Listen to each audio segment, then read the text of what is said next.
Hi, my name is Noel Davis with World Composting, and today we're going to take a look at our urban worm bag that has the African Nightcrawlers in it. Now, this system has was doing okay and sort of fell off really quickly because of the cold weather, and it's really come back this summer, and we're going to start treating this like the other systems I have. We're going to add a lot of food to it. Now, we're going to slowly build it up. I'm not just going to add, 8 pounds of food of it today, but we're going to add almost, 4 pounds, 8 ounces of food today. We're going to load it up with some variety of food. We're going to make sure we've got that full layer of food on top, and then we're going to cover it up with cardboard, as I have been doing with my other urban worm bag and my vermi bag. Now, I really think the system is ready for it. I think these African Nightcrawlers are just ready to start tearing into some food, and I think this will really be helpful for the system in general. As that food breaks down, and kind of hot compost generates that heat. Now, it has been 59 days since the last time I looked at this system. I have not added any moisture, so it might be a little bit dry. We'll see how it is, but we are still going to add that food. We're going to try to get the system going, and we're going to get it really moving along, hopefully, with this. So with that, let's go take a look at the system and see how it's doing. All right, here we are at our urban worm bag, and we've got our African Nightcrawlers in here. As I said, it's been 59 days. Yeah, I'm not surprised this lid is 100% dry. This right here is just a piece of plastic, kind of with wax paper or something that I have on top to sort of reflect that water in. I'm just going to put that off to the side. And this is a pizza box. Let me put my glove on. By the way, I do wear gloves. I know a lot of people don't. I believe in wearing gloves when touching stuff, especially since my hands are kind of sensitive. So this is starting to really break down in here. We're going to again put this off to the side. And we'll put that back in a minute. There is some moisture on top here, as I can see. And look at this. You can really see that the worms are starting to break this stuff down. You're seeing a lot of castings in here. Let me just bring you down a little bit more. There we go. So you can see a lot of castings on top here. It looks really good. They're starting to break stuff down. This feels very, very dry, though. But look at this. We can find first couple African Nightcrawlers here. Look at these two massive worms. Now look at that. They look pretty healthy. They're not moving quite as much, not wriggling around, but they do look healthy. They were trying to get out of my my grip, and we've got also some extra little composters in here. It's moving away right now. There we go. We got the little millipede in here. They're perfectly fine. They help break stuff down.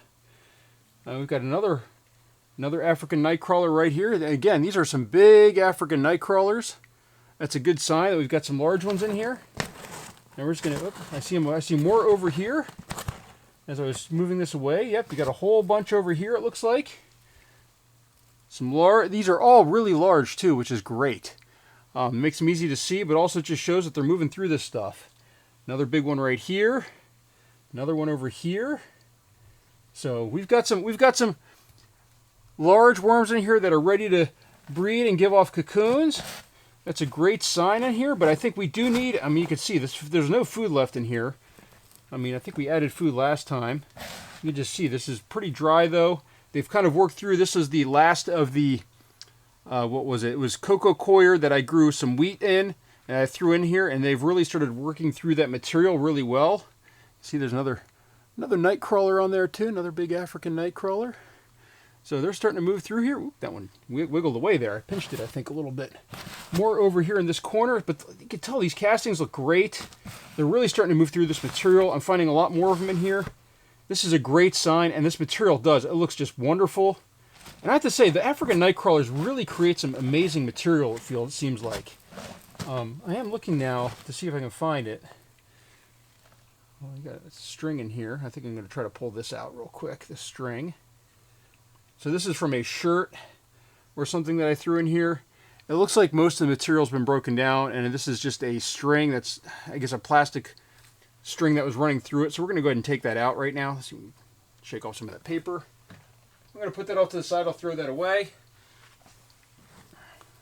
I was looking to see if I could find in here. I don't know if you remember, but I had thrown a big. We've definitely got our avocado peels in here. Oh, here's another string from a shirt. Again, this stuff just, I mean, look how clean this stuff comes out. I mean, I throw shirts and stuff in here, and this is what comes out of it. So, it's got a little bit of castings on it, but they come out pretty clean. I mean, you can tell that this is not something that's absorbing any water or moisture or anything, so it's some sort of plastic. I'm guessing it's an elastic that was in the shirt. All right, I'm not finding it. I was going to say I had a beetroot in here from what I remember. And here's a piece of a sponge, I think. Oh, no, this is just cardboard. It looked like a sponge for a second there. I had a big beetroot in here that was somewhere.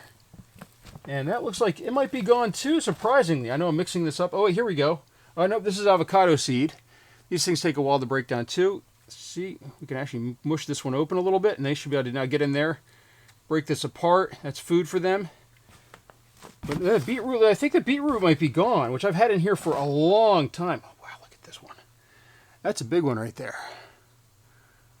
So, again, mixing this all up, I'm not too worried about that. Normally I don't do that in these type of systems. I sort of just dig around a little bit, take a look. But I'm really trying to see what's in here, and it looks like they've really worked through a lot of this cardboard. It looks really good, this system.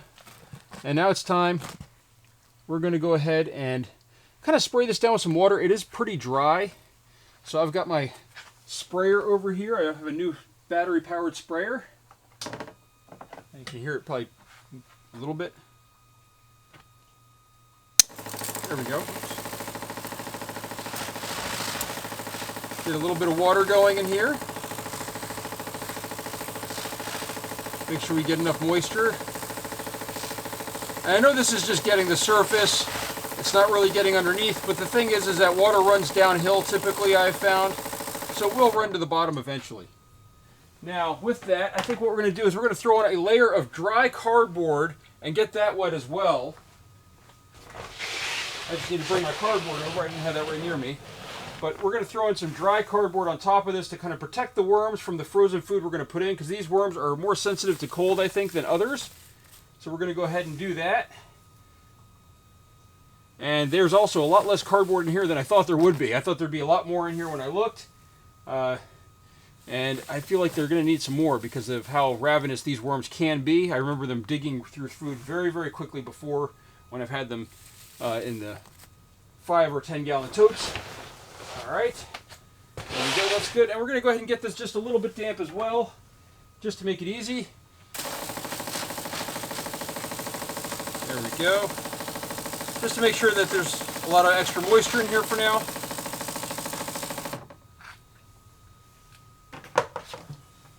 Let me just turn off my water there. Now we're going to add a lot of different foods in here. And the first thing we're adding is some peppers that went bad. These are, by the way, as I said, frozen. Not quite solid, but they're frozen. I'm going to just break them in half. And I can do that because they're cold. Just smash them up a little bit. They still have the seeds in them. They might grow. That's fine.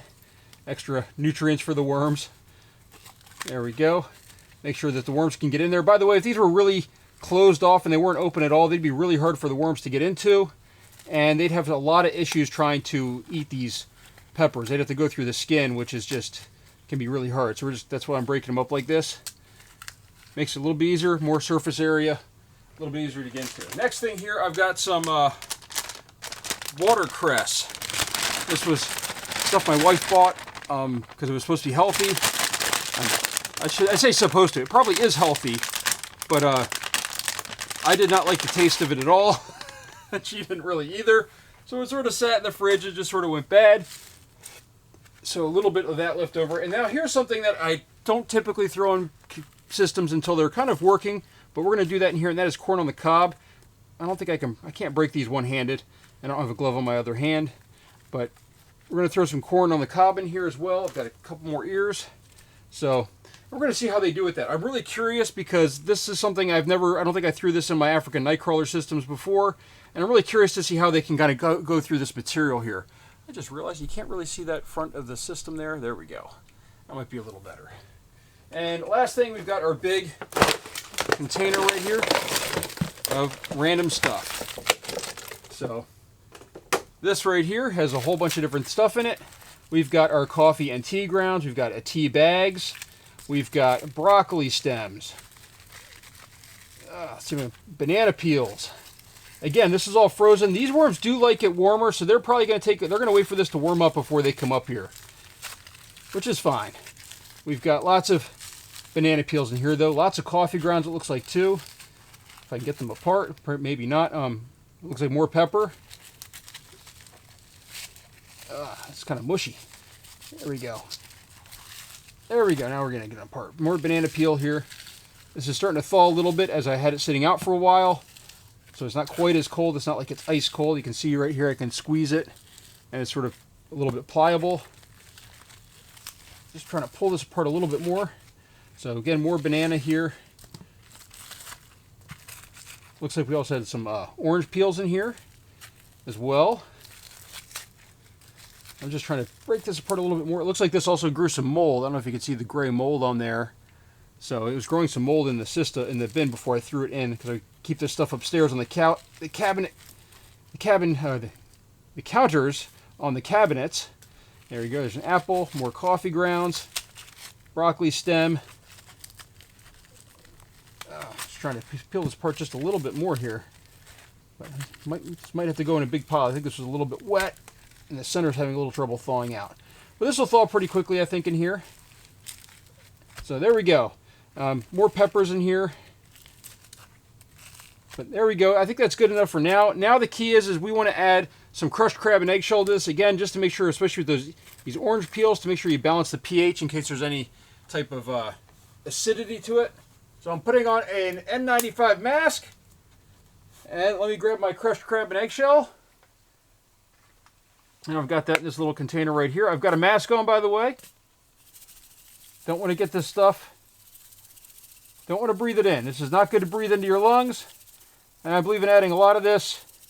Since this is eventually going to go in my yard anyhow, it's good for that as well. There we go. And that is what we're going to add for food. Next part is to cover this up with more paper. And as I said, these worms are ravenous for paper typically, so a lot of water left in this container, but that's okay. Looks like some of the paper didn't get quite as wet as some of the other paper, but that's okay as well. But we're going to go ahead and cover this up. As I said, we're going to start treating this like the other systems that I have. We're going to really start ramping up the feedings in here, and I'm hoping that when it comes to winter where it gets cold in here and it's 60 degrees, I'm hoping we can kind of load this up with food.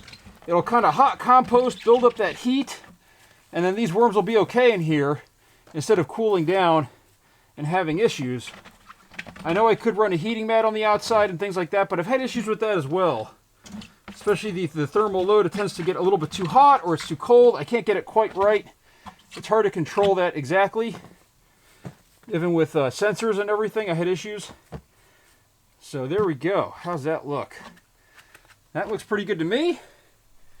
Maybe a little bit of dry cardboard on there. I'm going to flip on my little pump here real quick. There we go. Just make sure everything's wet. One last little spray down. There we go. And now what we want to do, or what I'm going to do I should say, I'm going to go ahead and put this cardboard back on top here. This sort of is done, but I want it to break down in here since it's been in here, and we're going to throw that back on top to sort of hold that moisture right over the surface again. So with that, there's my update of my bin with African Nightcrawlers in it. Overall, it's going pretty well. And it looks like those worms are sort of recovering with the heat that we've had here. It's probably, 70-something in my basement right now. And hopefully, this is going to be the start of a brand new large bag that I can feed in high quantities just like my other ones. So with that, thank you for watching. If you have any questions or comments, please leave them down below. And if I missed your comment, I'm sorry, but sometimes a comment is left and it shows me it and then it says I can't find the comment. So I've been trying to respond, but it's been difficult lately, it seems like, for some reason with YouTube. So with that, thank you again for watching.